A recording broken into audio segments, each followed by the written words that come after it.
Hello and welcome to the Beyond B2B Marketing podcast. I'm your host, Lee Odden, CEO of Top Rank Marketing. And today, our guest is a force of nature in the B2B marketing world. Beyond her 26 years in marketing leadership roles at IBM, she's a community builder, a board member, an advocate, and according to LinkedIn, also a cabaret singer. And for the past few years, she's worked at the ANA, the Association of National Advertisers, where she was recently promoted to VP Global B2B Program Lead and CMO Global Growth Counsel. Of course, I'm talking about Debbie Kestin Schildkraut. Welcome to the show, Debbie. Thank you, Lee. So excited to be here. Great. It's great to have you. It's great to have you. Yeah, what an intro, right? Yeah. Wow. And it doesn't even scratch the surface of the depth and breadth of your experience in the industry and the things that you're making happen. So I'm really excited to have you on the show. Uh, let's kick things off with one of my favorite questions, and that is, way back in the beginning, what is your marketing origin story? Like, how did you get into B2B marketing in the first place? Yeah, no, it's an interesting journey. I originally was going to study music therapy. Being a musician, you already revealed that I'm a cabaret singer or a singer. And my parents, of course, wanted me to do something more practical, where I would earn money and have a consistent income, and really encouraged me to have a business degree. And they were really pushing me on accounting, which I could do, but found it terribly boring. Sorry, accountants out there, we need you. So I was talking to a classmate who was a year older than me, and she was a marketing student, and she said, if you are really into people and you wanted to do music therapy to help others, she goes, marketing is really understanding people and you should really consider, that. So I always love a challenge. I took all the core requirements to get into the School of Business at the university where I attended, got in, and proceeded to then double major in music and marketing to my parents' Wow. surprise. So I think I graduated with 167 credits or something insane like that. Not a lot of overlap in music and marketing, but I did have some really fun internships at like MTV and other places like that, which really leveraged the combination of forces. But I got involved in the American Marketing Association chapter at my school, became a vice president of that, and was part of a kind of a pre-MBA honors program where we got to build a business plan. And I just got exposure to kind of looking at the marketing arena. I had my first couple of jobs were actually on the agency side of the world. In New York City, I worked on brands including SAP, IBM, and Sony. I was tapped to go from one agency to another because IBM was looking for people with consumer electronics experience and understanding, and I'd worked on all of Sony's brands. So that led me to an IBM agency, and then when IBM consolidated their agencies to Ogilvy back in the day, I interviewed at Ogilvy, and they said, you have to meet the IBM client, and that brought me client side to IBM. As you said, for a better part of my life. And, IBM, I actually worked in both B2C and B2B marketing when I first got there. I was brought in as a professional hire to lead channel marketing, and it was really first to understand how to be successful in the PC space, which was so challenging and so commoditized very quickly. But I also worked in the commercial space, and then obviously IBM sold off the PC division, and then it was really all about B2B from there forward. Wow. So, yeah. Fantastic. We've had a chance to talk before this, and you had described yourself as an intrapreneur. And I'm wondering if you could kind of drill down a little more into that. What does that mean? Interestingly, it was something that I didn't really think about for a long time, and I think it was maybe 3 years ago, I was talking to another industry person, where that terminology was something that we kinda talked about a little bit, and it was like this realization that even though I worked at IBM for so long, it was a very atypical experience. Like, most people are in very traditional roles like, product marketing or, a systems engineer or, what have you, right? Various aspects of marketing. But every one of my job roles, except for maybe when I was chief of staff for one of the CMOs, was a newly created role. And that was kind of, I realized, like, kind of you reflect on your career every now and then, especially when you shift roles, that was what I did. I was always in a newly created role. And I think what that had to do with was, first of all, I learned a lot about channel marketing, integrated channel marketing from a woman. She's now passed away, but she died too young. But she was this amazing pioneer in channel marketing. Her name was Sheila Sasser. And that was an expertise I learned from her that I was specifically brought in to implement at IBM. And we hadn't done anything like that before. And it was for me right away, learning about sales alignment to marketing and really figuring out how to go serve the customer better and understanding like what are the challenges. So it's having certain skill sets that can work in unstructured environments. And each time I did one of those new roles, it was really about understanding the pain points and being curious and asking questions and bringing, whoever the customer was or the partners were together, to, understand how to solve how to explore solving problems and being a builder. So, with channel marketing, it was like starting channel marketing. And there was a big IBM channel conflict issue when I came into IBM. IBM sold direct to customers, but they also had business partners that sold to customers and they were tripping over each other. So how do you address that? How do you remove those conflict points, right? So first of all, you have to, of course, explore that internally and work the internal systems to say, look, we're hurting ourselves, but then it's also building that trust with your partners and really putting proof in the pudding of when we say we want to partner with you, they're like, okay, but you're taking my business away. How do you address that? So I launched a very innovative um, channel marketing ad campaign that was in CRN, which is, the technology kind of number one still is, trade, you know, magazine now online, sometimes printed. I still get it in the mail every now and then. What's the most read publications? What's the most read sections of those publications? Where are we going to find people where they can't miss our messaging? And created this eightfold campaign. And anyway, it led me to then build a partner program for IBM, be one of the key people doing that. I then led and launched an innovation center program for one of our brands, and that was so successful that I was then asked to do that cross brand, across all the IBM brands, and launched 100 centers globally. And then that led me to start building these other communities and these other new roles like distributors. Distributors are the notorious, pardon the expression, middlemen. And IBM had 140 distributors globally who kind of felt irrelevant. It was like they managed thousands of our partners collectively, but what were we doing to help them care about IBM versus our competitors? And what were we doing to equip them and engage them? So it became, building this community of how to support our global distributors.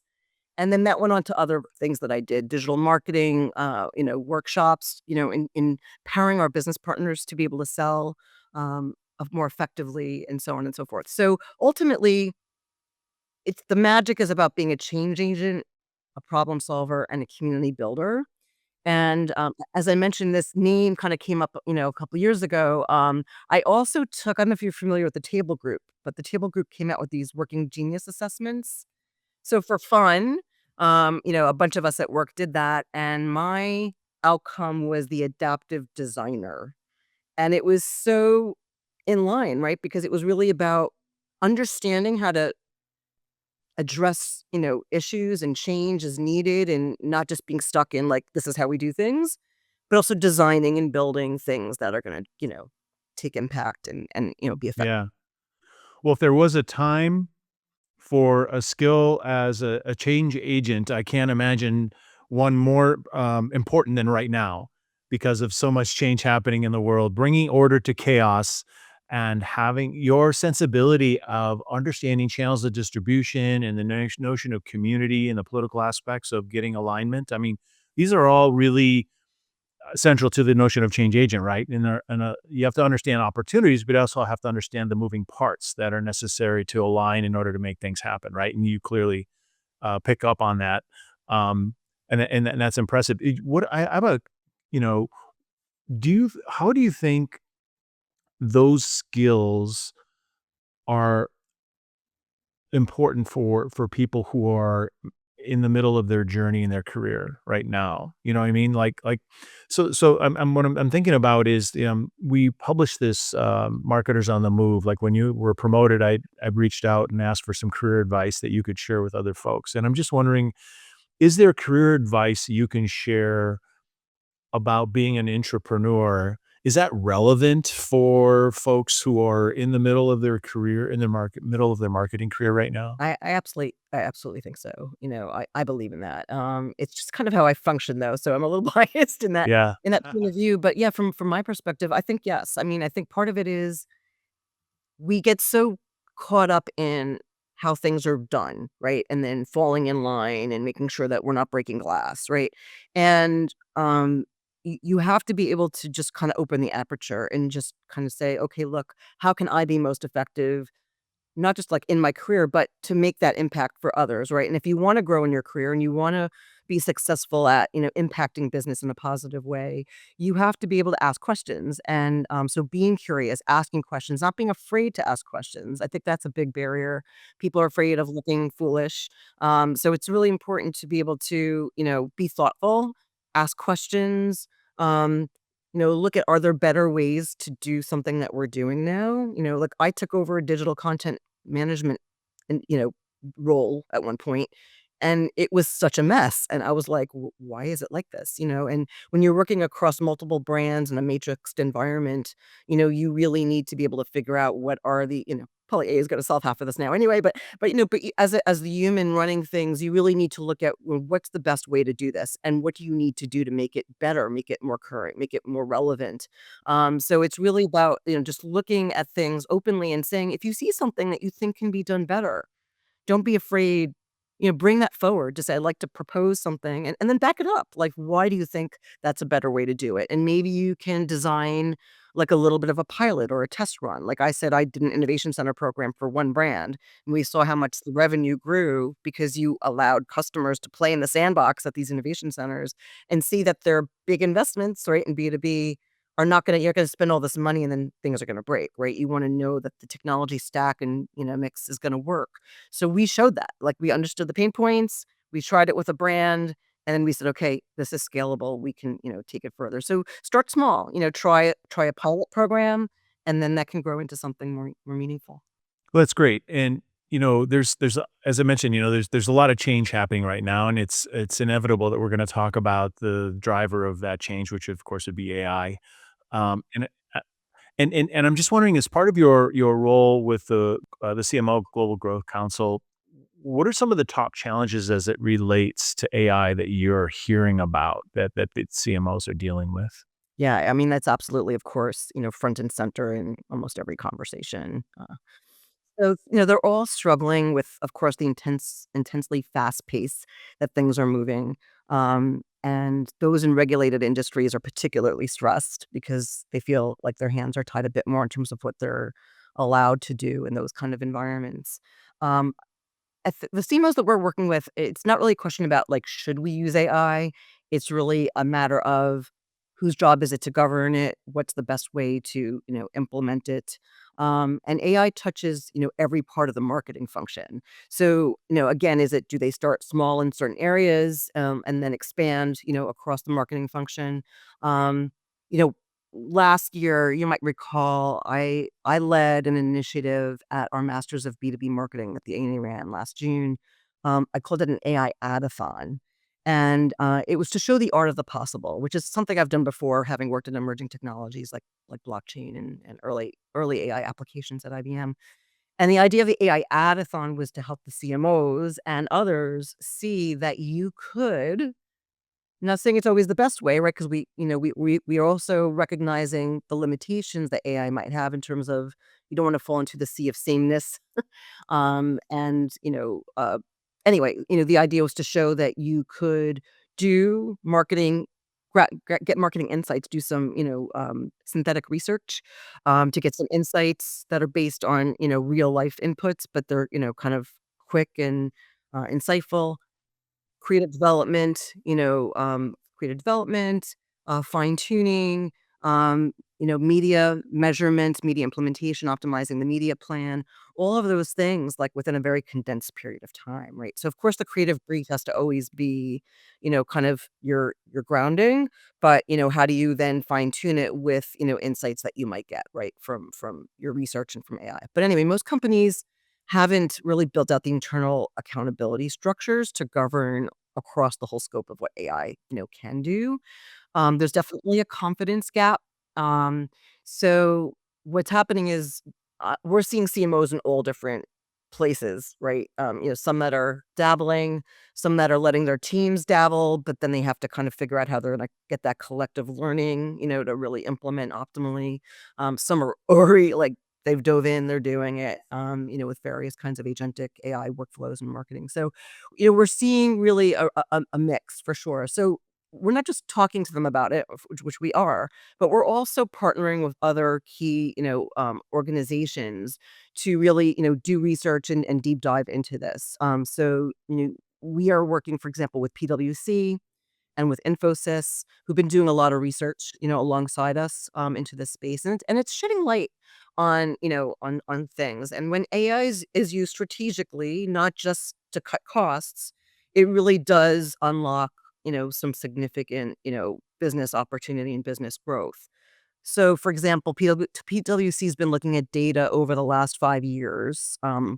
Across close to 200 companies and found that, um, they were analyzing, $1.3 trillion in brand equity was kind of being analyzed. And so the finding was that companies that excel at marketing deliver 79% greater shareholder value than their peers, right? So you got to validate marketing, as part of this whole mix, right? And then you got to validate the AI aspects of it, right? And the research is pointing to two areas where AI is transforming marketing. And that includes content lifecycle management. So, content, I've seen this happen. I don't say where exactly, but sometimes content will just sit and it gets outdated and it gets irrelevant. And so it's really important to, manage your content, making sure it stays current, making sure it stays refreshed with any kind of changes that might be happening, particularly when I come from the tech sector, there's constant, evolution and change. That's not like a new thing. Like AI is moving so fast right now. But, my whole career in tech, like, tech was constantly moving pretty quickly. So then there's brand governance around that content lifecycle management. So that's one big piece where AI is really transforming marketing. And I think also, like as I was touching on before, the research is showing insights generation, right? So any given company will do static research, right? It's a point in time, and so obviously you want to keep gathering input, and keeping pace with the market and keeping pace with getting constant input from the market. And that insight generation that AI is facilitating, I think we think is a game changer as well. So I think, there's still so much fear about AI replacing jobs because unfortunately we're seeing that happening, across industries. But there's a reinvestment imperative, right? So where there's certain efficiencies that are gained, reinvesting those savings into creative quality, human governance, right, of the AI, advanced analytics, and capability development of teams, of your marketing teams. That's where like the money should be going because, AI isn't staying still either. So when these cuts happen, who's going to help keep track of the AI as its capabilities keep growing and growing and growing? And making sure that there isn't, this cognitive disconnect in terms of what Right. AI might be doing and what we need to do in marketing to effectively deliver relevant and trusting messages to our constituents. Yeah, there's definitely gotta be some orchestration, and, I was talking with Dave, Franklin from, Forrester, the research director there, and we were talking about, you need AI doesn't know what good it looks like, right? Humans do. Right. And so you've gotta have if you're implementing AI, effectively and at scale within an organization, like you say, you've gotta reinvest in the people because you gotta close those competence gaps. Um, but you have to have people who know what good looks like, right? And you've gotta know what the standard is in order to reconcile what the outputs are being efficiently generated by AI and then what's actually gonna have impact. And organizationally, that's not as simple as unleashing, as you know, of tools across the department and saying, "Good luck," because there's this simulation, there's this sort of I don't know, the AI is willing to please even if it's at the expense of accuracy, and that's a danger. So thinking about this maybe from other impacts of AI on marketing, especially, discovery is so fragmented right now. It used to be all about the Google, or advertising here and there, but now the diverse the diversity of discovery channels that B2B buyers are engaging with is something we have to reconcile. And I think it was McKinsey that had that study. It was probably a couple years ago now that said B2B buyers consume information in an average of 10 distinct channels, during their journey. Anyway, AI is obviously the fast riser, and I'm wondering, here's my question for you. What are you sensing are the impacts of this fragmentation of discovery? Like what is it that marketers need to be thinking about in terms of the AI's impact on how buyers are discovering and consuming information? I think, traditionally, from a marketing perspective and building personas, people would approach their target audience or their target customer in a very linear way. And they need to recognize that discovery, there's a few things going on, right? First of all, it's very networked. People are um, reaching out to their peers, like for example, the CMO Global Growth Council, we've got these different, sub-working teams and that'll focus on B2B or brand or, data tech and measurement, et cetera. Discovery is very networked, right? So people are talking to each other. And when we facilitate that through some of the communities, and you just did a wonderful article on communities, there's a lot of knowledge and sharing and influence that happens in those spaces.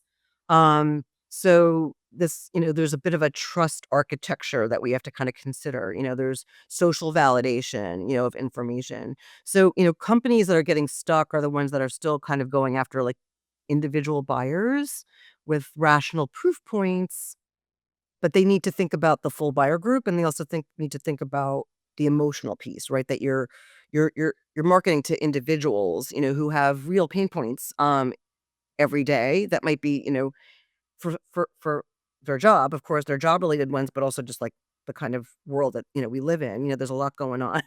So, there's a bit of a, and there's more digital discovery, right? So there's the buying cycle, and there's the actual kind of sales cycle. So, there's long sales cycles in B2B, but that discovery cycle is so much longer, and, we've been seeing this is, people are talking about, I think, a little bit more now than they were a few years ago, but we've known for a number of years now that as digital has, evolved, you know, B2B buyers are doing a lot of that self-discovery, online, 5% of people are, ready to buy maybe in any given moment. We've had that research, Right. right, that came out. And not, but that other 95%, you got to be in it for the long game. So how are you going to reach those people in the long game and build that trust over time for your brand? And that's going to happen in a variety of, ways and through a variety of mixed media models, whether it's influencer marketing, digital discovery, social media, communities, like there's so many pieces that really need to come together. So overall, that fragmentation has to kind of go away when you kind of recognize that you're dealing in more of this kind of social validation structure, this digital long game, this brand building effect, customer advocacy, peer, groups, all of that is going to, build trust, and because people need to know that there's some kind of risk mitigation, like how are they going to feel comfortable? So we have to recognize that as marketers and kind of go at it, with that understanding. Yeah, it's like visibility is no longer enough. We've got to optimize for that trust. Yeah. And it makes me think of also, you talked about, we're marketing to individuals who have their own distinct pain points, even though buying committees might have been 3 to 5 people and now it's 15 to 20 and there's and all that. And they have their own agendas, as it were. But, one thing I think about as far as the role of content in the modern B2B marketing environment is it's no longer enough simply to inform people. We've got to help them feel something. So you've got elements like storytelling, and more experiential content playing a bigger role, if for nothing else, to differentiate one brand from another, right? Right. You've got to stand out, but then you've also need to be understood. And there also needs to be, it seems like, more consensus that a particular brand is the right choice. And you talked about that, validation, the role validation plays. Like you and I might talk about something and then we go to Google or go to GPT and ask about it. And then we come back to each other or someone else and, hey, did you hear about that thing? And that's a process that happens over months and months over many different people. And it's something you can architect. Um, but not without data, right? You say you've got to have your fingers on the pulse of data at any given time. You can't just do a point in time survey, as it were, and Right. think that's still going to be true 6 months or 9 months from now. And like I said, that's all something one can architect when you have the right system. Um, so I'm going to drill down a little bit more on that idea of building consensus, right? Building trust and validation amongst these different folks that are either stakeholders for the decision or those who influence the stakeholders, right? And so my question is, what are you seeing leaders in marketing doing right now, to help those buyers feel more confident that they're making the right choice and that they can defend that choice? It's a combination of things, it's again taking that, not that singular focus, but that broader focus of looking at the full influential team. Um, and I think successful brands will take action in a variety of ways. It's really deep diving and understanding those personas throughout that buyer journey, having those touch points to engage and reaffirm. It's building trust through these peer group opportunities, um, having this whole understanding, the GGC talks a little bit, and Dean Aragon, who is our ANA new, chairperson over the past year, he's a big proponent of B to H, business to human, right? And so we talk a lot about that within the Global Growth Council, because you're not just marketing to specific specs that are needed for a purchase investment. It's those Right. emotional wins. And so the way you do those emotional wins are use cases, of course, help, but they're not the only way, right? But it's arming your influencers, within any given industry. Those influencers can be, and I know we want to talk a little bit about that because, I've talked about this one a lot, but influencers are a really key component, not just the peer to peer influence, but the other influencers that come into play in your industry. So, like in tech, all the channel partners, that we work with, whether it's a managed service provider, a value added reseller, one of the hyperscalers who are doing a lot of technology consulting, they all play a role in terms of the expertise that they bring to the table, and working with, customers to kind of help them understand the market, what works, what doesn't work, and building trust with brands that they are aligned with. So there's a lot of aligned values and mission, and proven trust that also comes into the picture as well. So I think there's a lot of those pieces that, if you have a very Yeah. thoughtful go-to-market plan that makes sure that you're hitting on all of those things, it can build that trust and consensus that's really, really needed. Yeah, I think it's interesting how not only is the notion of consensus important amongst a group of decision makers that are tasked with procuring a new solution of some kind for a business, but when we look at AI, even building consensus is what LLM is using to calculate or predict Yeah. who's the right answer for a prompt or a query. It's like, oh, across earned media, across influential voices, across brand content and elsewhere, there's a pattern it can detect. And again, this is something you can architect, but not a lot of folks are thinking about it that way. I think, speaking of thinking about, I mentioned before that we do this B2B Marketers on the Move series where we, one of our missions is for editorially and market engagement wise is to shine a light on talent. And both you and Dagmara have been featured in that, as I mentioned, when you were promoted.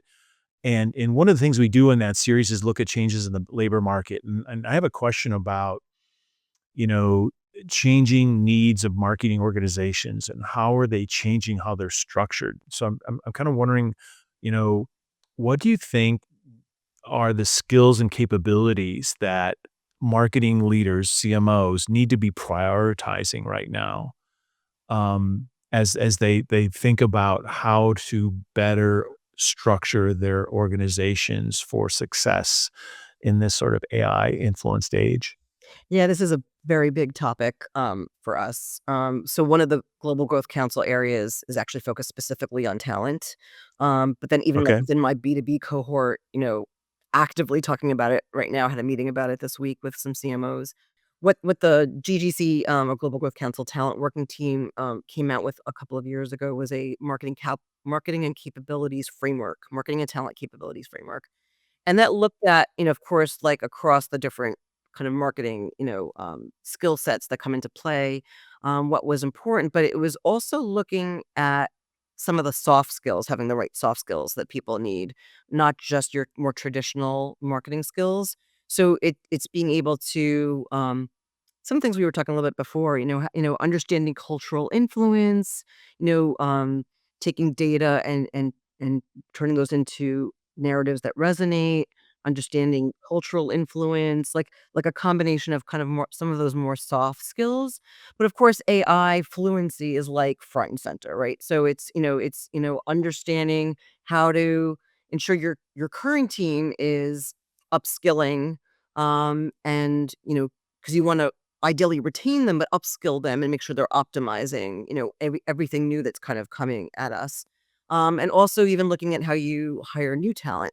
So it's been really interesting. Like one CMO in particular literally told me that he was able to hire an excellent performer out of his IT department and get him moved into the marketing department.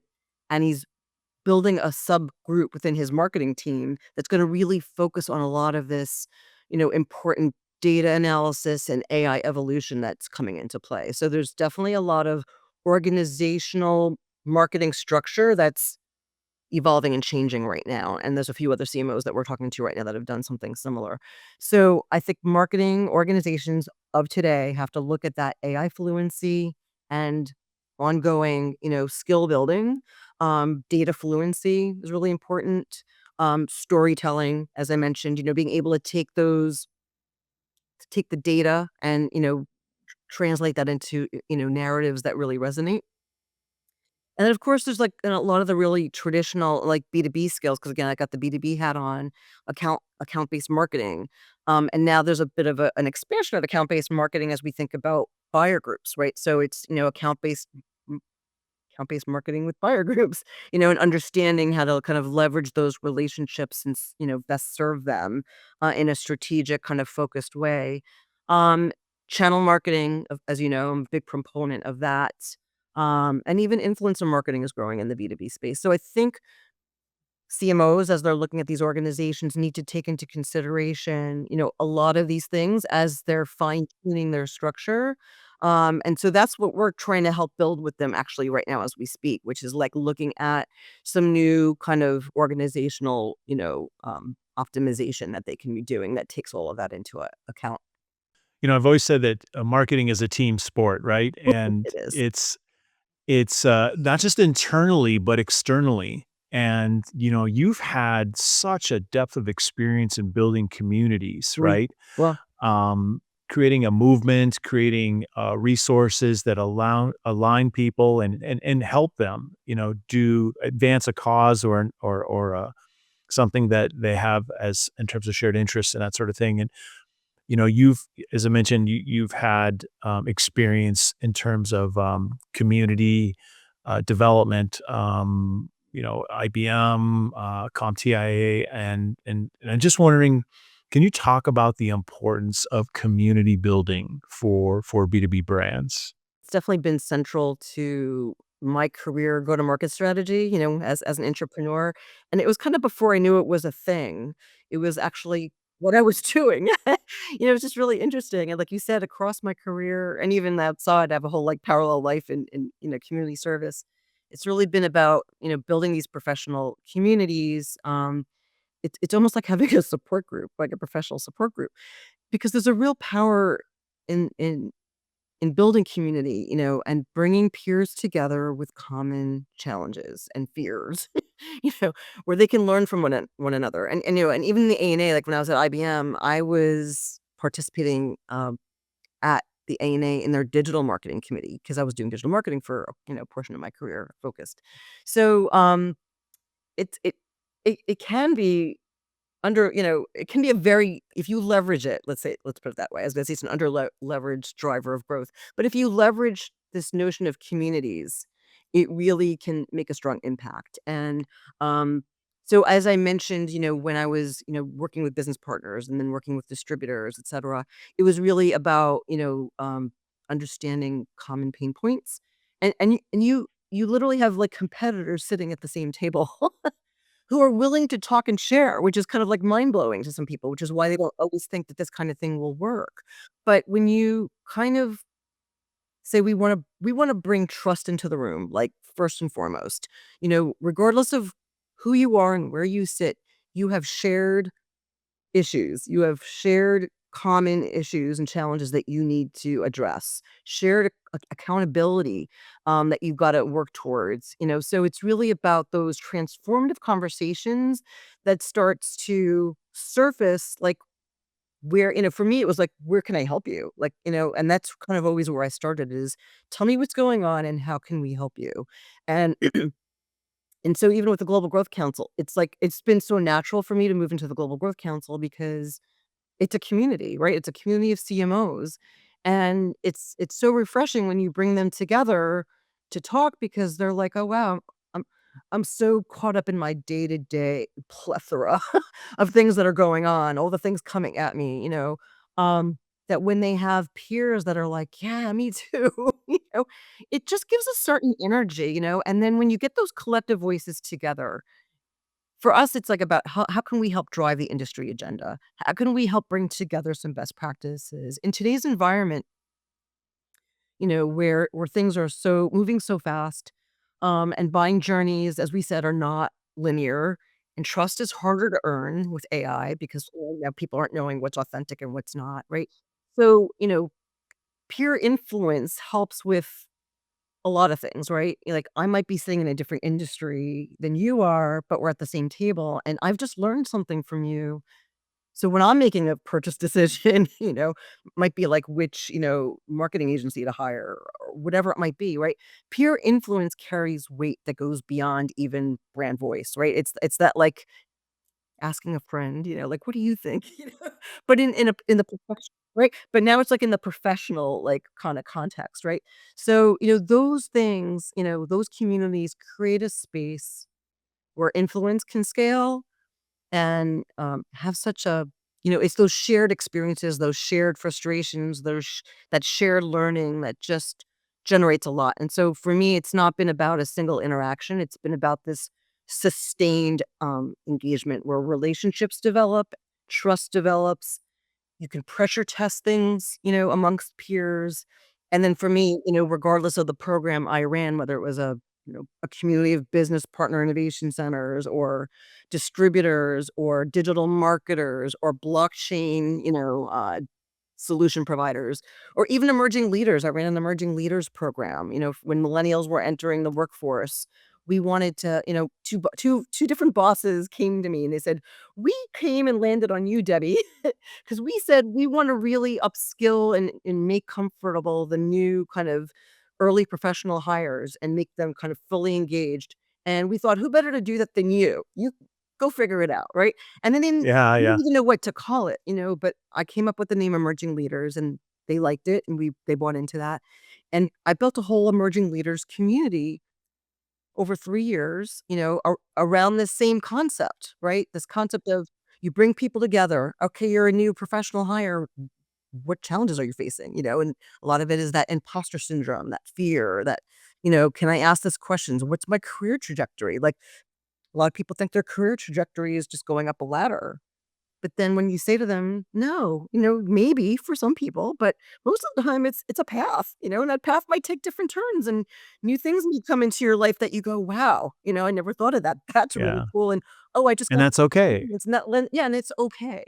So that, and again, my formula was really around, having these conversations in a repeating kind of I can't find the right word, but like kind of repeatingly, like monthly, quarterly, Yep. on what the right A cadence is the cadence. word. Cadence is the word I was trying to find. That right cadence. And then, you start to get grounding, right? I would build like web portals, where people kind of knew they could always go and get the information. I would do monthly webinars. I would have, quarterly newsletters. You kind of build a community because you're bringing them back together. And then, I then like added in advisory councils twice a year where you like get them physically together, right? So all of these things combined that I would do with each of these communities really built up a lot of what I was just describing before, that those shared experiences, those meaningful conversations, and then, any company or business that, is taking advantage of this go-to-market approach really gets those insights like right away, and again, that human input that are not going to get from an AI search or an AI asking, any one of the AI platforms. Exactly. Yeah. So Well, this is why you're the perfect person for the role that you're in, with this perspective. And of course, we recently published a list of communities. Of course, ANA is there, on our blog to help folks connect with their tribe, yes, whatever their that may job. be. And I know a lot of people are members of multiple communities, and it makes sense, right? So I want to ask a couple of marketing, centric sorts of questions that tap that big brain of yours.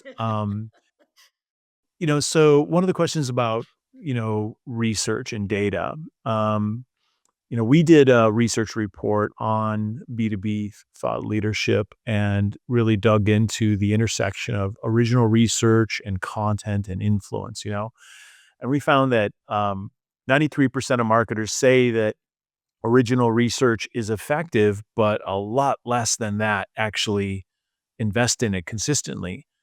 And so my question for you is that, how should data and even proprietary insights that a company might have play a role in differentiating the brand?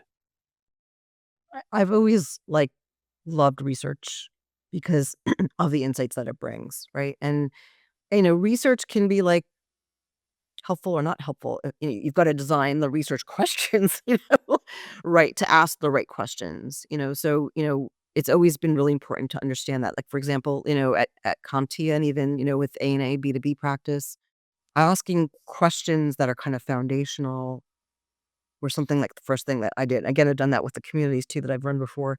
You've got to ask those questions up front that are going to give you the insights for what your customer, your constituents really want and need, and how are you going to serve that differently.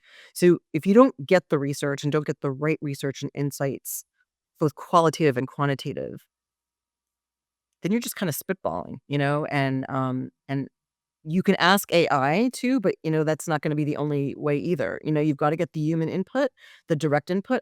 And it's interesting because as synthetic research has been really growing and it's very cool and it's got wonderful benefits, you don't want it in isolation. I think you need to kind of mix it together with, the actual live human feedback that's going, and you're gonna kind of do it not just like one and done, like you've gotta keep doing it, right? At, different points in time so that you're collectively checking in, and validating and revalidating and pivoting and adjusting and fine-tuning your point of difference on what value you're going to bring. And again, if you don't have that customer input and that true customer input, and make sure you're validating it, right? Take those different, again, those different places of where you're gonna gather it. That's the only way you're gonna really get your messaging, a point of differentiation and value really honed. I've seen what companies like Evidenza are doing with synthetic data. And it makes sense, right? As far as collecting, predicted trends and insights and that sort of thing. Um, but I also very much agree with what you're talking about as far as complementing that with real research and survey, because a lot of folks don't understand the market engagement value that you're creating by collecting, asking questions of real human beings is not only collecting information, it's also introducing concepts to those people who might become your customers, who might become advocates of your brand and never become customers or influencers of others who, and it's a way to drive conversations really in a marketplace, especially if there's a schedule or cadence of research that occurs over a period of time, right? Definitely. And sometimes, companies have to react very quickly to something that maybe happened in the market, right? Like, Right, and so like right. Evidenza in particular, like perfect for that. Like if you've got to execute Yes, something very, very agreed. quickly, you don't have time to go field research, right? So Evidence has been like, again, it's like a fine tuning engine, right? They're constantly fine tuning.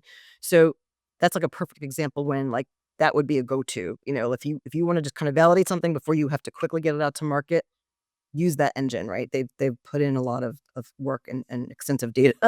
Yeah. Yeah, yeah, and there's appropriate use cases for Yeah, what you're trying to achieve. Yep. definitely. Mhm. So you're deeply involved in major marketing industry events like ANA's Masters of Marketing Yeah. and Cannes Lion.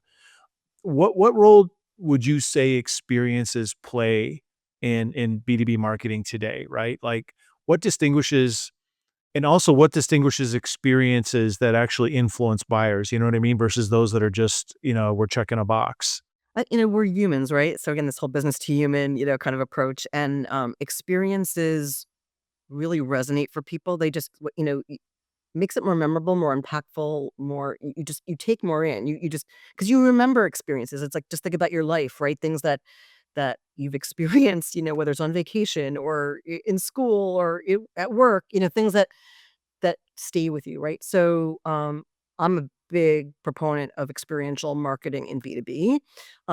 Some places where, we've done it, is of course when you're doing demos, that's part of it. Some of those demos can be kind of dry depending on what the industry is. So how do you make it a little bit more fun? So like for IBM blockchain, one of the things that we did one year was the journey of a coffee bean.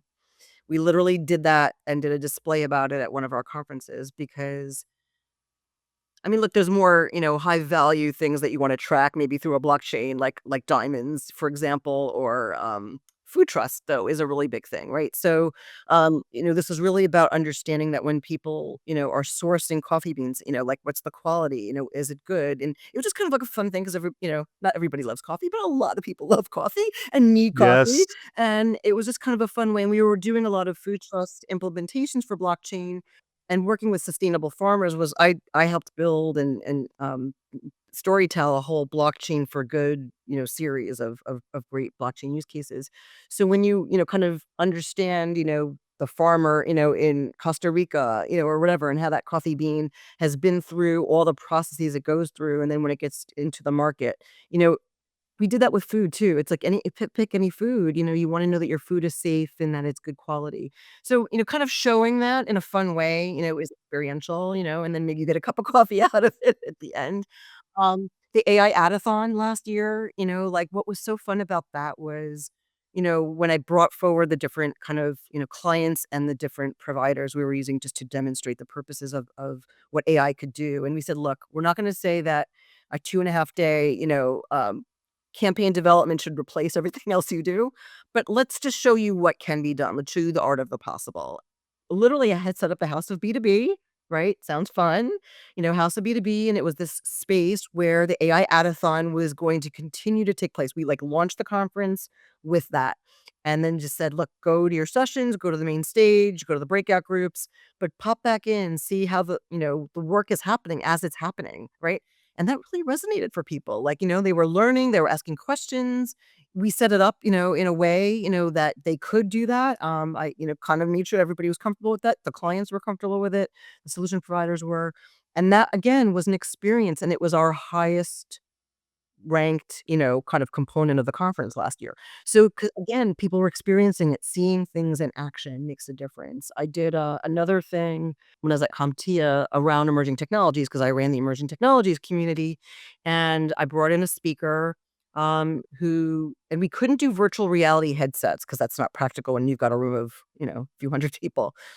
But I worked with this individual. She works at ADP. She's amazing. She does inclusive product marketing development. She created these little cards, and we ensured that the QR code was safe, whatever. But when you put your phone like over this card, it gave you a view of the room. I don't know how she did it, but the idea was I wanted people to experience a flavor of what the technology could do, right? So you give somebody something cool, they were like, "Oh my god." Again, it was like the biggest, deal of the conference, or one of the 2 biggest deals. The other one, I did a communities around the world implementation. So, as a trade association, a global trade association, we had, communities in, Europe, Asia, North America, and we literally did a, an overnight. Boy, this was so much work. I can't even believe that I did it. But we orchestrated different communities meeting online as well as in person. If you were a virtual person sitting here, you could stay on for 12 hours or whatever and watch it all if you were so inclined. But, we had obviously interactive components, polling and other things built into the people that are sitting at the computer. But if you we had literally online physical handoffs, from, we started in Sydney, Australia to, Amsterdam, to the UK, to Chicago. And those and then when it landed in Chicago and I was on the stage with the chairwoman of the board, people thought this isn't gonna work. Like, this live feed is just gonna go flat, and they were, like, totally skeptical. And when that live feed came on with the handoff from the UK, and this room full of people in the UK, and we had a room full of people, in Chicago, the room erupted. Like, so again, it was like this experience of we are all connected around the world. I believe in, like, finding creative ways to do that, and it's been so fun to do that. And, A&A, we're trying to do more things like that. We've made our Masters of Marketing, kind of a, more of an open conference, and we have, in addition to the main stage, we have these second stages, that are called accelerator labs, which are a little bit more workshop oriented, again, to give people more of that experience. You didn't just hear somebody talk about it on stage, now you're kind of working with it and seeing how it actually would work. Yeah, that's great, and, the sensory involvement of a real world experience is more important than ever. I think there's a hunger for that, just like there's the hunger for, in-person connection, these days as everyone's working a lot of folks are working remotely or whatever, but at the same time, digital experiences are part of this too, I think, and the bar has been raised. It's not about spec sheets and white papers and all those other traditional means of communicating, but, being able to, like, podcasts are almost all video now, or a lot of them are video like this one, or being able to have interactive experiences online, which people can vibe code their way into more easily, because of AI platforms. And there's an increasing expectation to experience information, to interrogate information, not just, consume it. Because who has time to read a 45-page report these days, right? They just use AI to summarize it for them. So if you know that in advance, can you create an experience that you can easily differentiate in the scheme of things, yourself over another brand because you are delivering something that is empathetic to the expectations of the modern buyer, right? I know I asked about research before, and of course, you've been involved with research at ANA, and you had put out a report, "The Strategic Rise of B2B Creator and Influencer Marketing," Yeah. that highlighted, which of course is a topic that's near and dear, um, and you highlight a lot about what modern B2B influencer marketing needs to be, especially as a driver of credibility. And there's a lot of ways to do that, Yeah, right? a lot of To ways. build trust and to build belief. But what is it that you'd say is so unique about how influencer and creator collaborations can drive brand credibility? What's so unique about that? Well, first of all, a brand needs to make sure that whoever they're gonna, kind of collaborate with as their creator or influencer is, aligned, like that they're aligned with your mission and your values. And it's really important, to do that homework and make sure that there isn't anything that's gonna hurt your brand, right? So it's really important Right. to do that. And then there's, as you mentioned, there's all different flavors of how you can um leverage the influence in B2B. It could be SMEs, people that are just kind of really know the brand. It might be, authors who've earned some credibility. It might be customers, these customer advocacy kind of programs. I think speak heaps, because customers actually don't want to give testimonials very easily and share use cases. Sometimes they're afraid it's going to give away the secret sauce. So um, and then interestingly, because I did we at ANA we do these amplify presentations where we take any of the thought leadership that we've published and we will amplify them to our members. So like I've presented several to several of our member companies, and part of one example I found recently was kind of a little unexpected, which is an employee advocacy one. Um, and it was from Staples. There's this young lady who's very active on TikTok and Instagram, and she was basically a print specialist. And Staples, of course, is a B2C as well as a B2B company. And IBM, we Right. procure a lot from supplies from Staples. Um, and she decided to go a little rogue in a positive way. And I saw this. did you see this? It was so fun. And she, for Yes, of those who course. Yep. haven't seen it, it's she was like kind of telling you about the products that are available at Staples, and she would kind of like just really have fun with it. Stuff that's kind of like it's business products. It's kind of boring, but she would just like would do it in a really fun way. So there's a content creator not known to others who got very just, creative. And here's an employee that you might listen to the employee more than the company branding, because the company branding, of course, wants to sell to you. But here's an employee that was like authentically telling you about why you should come to Staples. So just a little, getting a little fun with it. So I think when you peel it back, to answer your question, I think, before you can amplify anything, regardless of the format you use, whether it's through a podcast or through a platform or, or traditional social media, you have to build around fundamentals of trust. And I kind of talk about it in concentric circles. Trust is at the core of everything. And then, what can you do to build that trust? How do you build that credibility? And that credibility, is from actual use cases, is from data, is from, customers validating, right?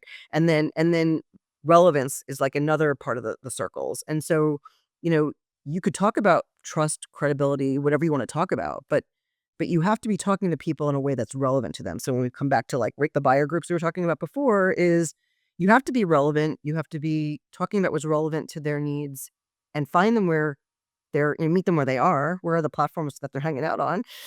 Is it Reddit? Is it LinkedIn? Is it, where is it?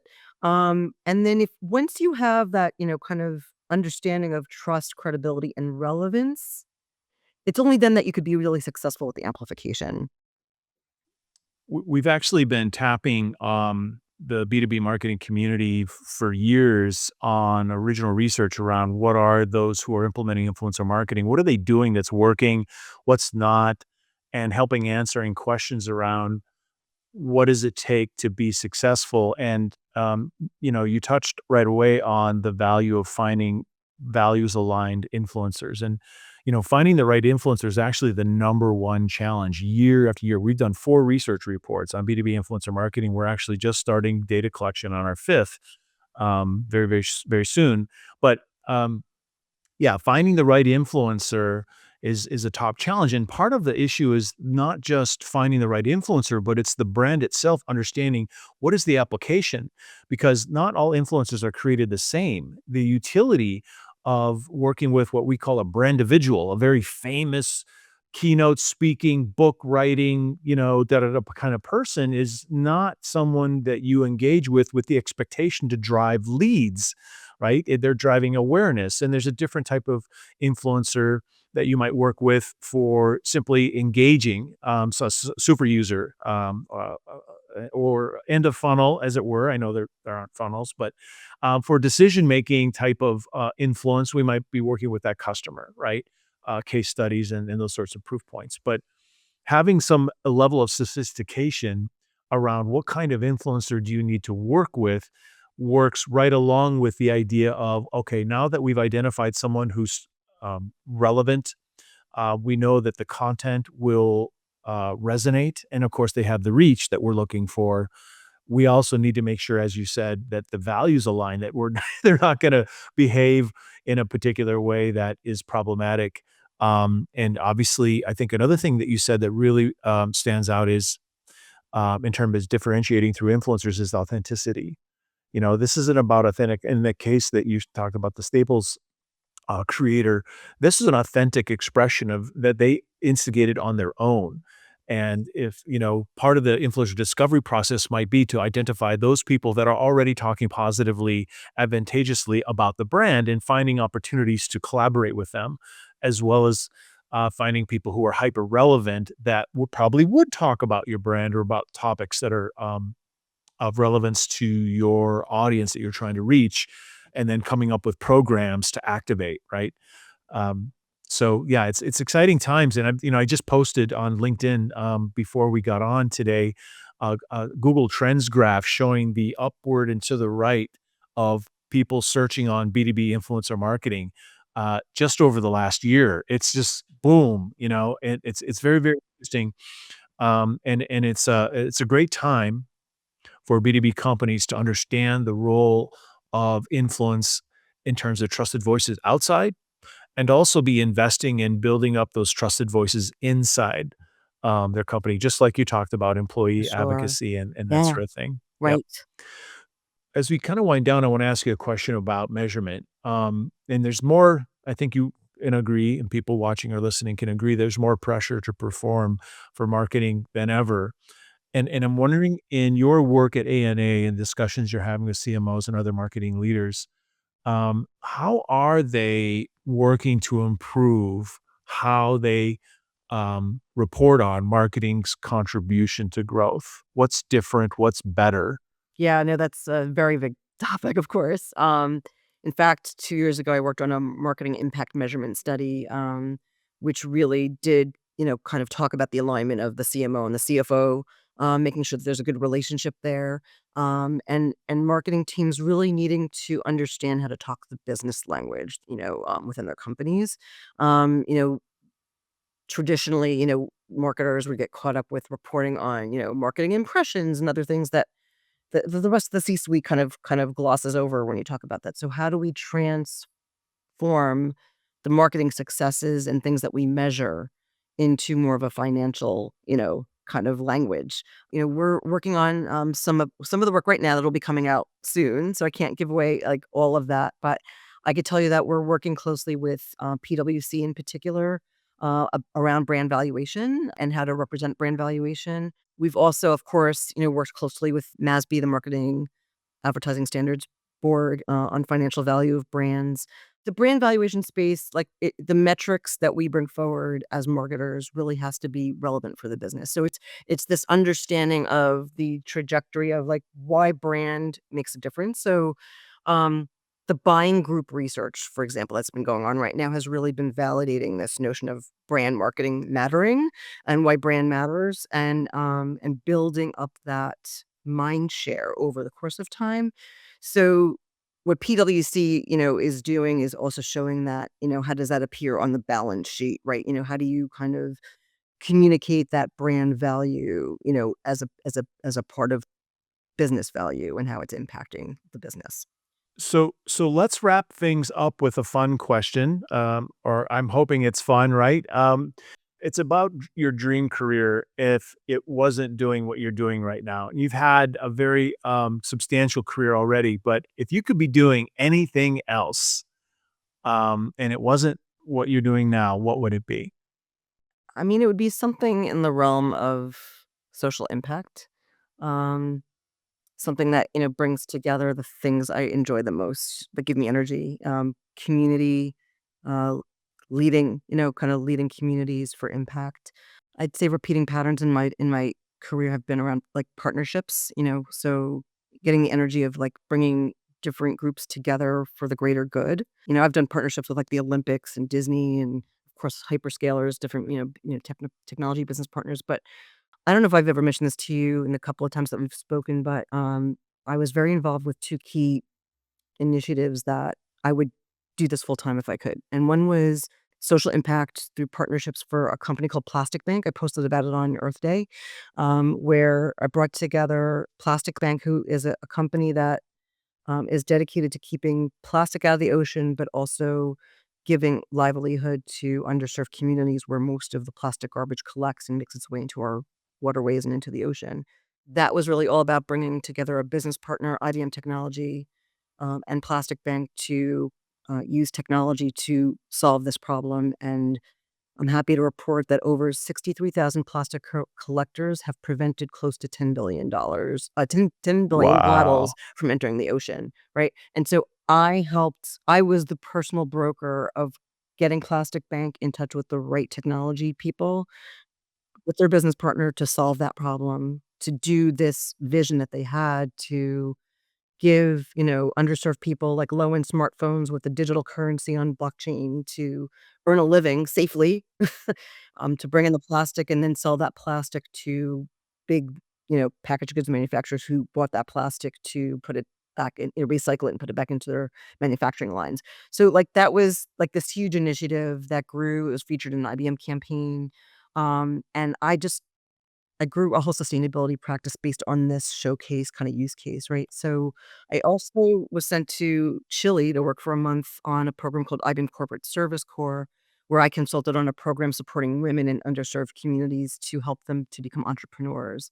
I guess my dream job is where these, I kind of bring these entities together in partnership to tackle challenges like environmental sustainability or economic empowerment and making, those those initiatives come to life, raising Yeah. awareness to those needs, and then creating programs that can work at scale, helping Plastic Bank achieve their mission, helping women in underserved areas of Chile.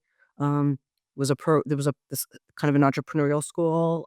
They piloted it, didn't know what to do with it, had to get government funding and all that, and I helped them with that business plan and marketing plan with it. Of course, as a marketing person, I really drove a very deep marketing components of it, and that program was spread out throughout Chile and into southern Peru. So if I could pick my dream job, it would be, like, taking the skills that I have and doing those kinds of things. That's powerful. Great. Thank you. Thank you so much for sharing. Where is the best place for people to connect with you, Debbie? I guess LinkedIn. You Yeah.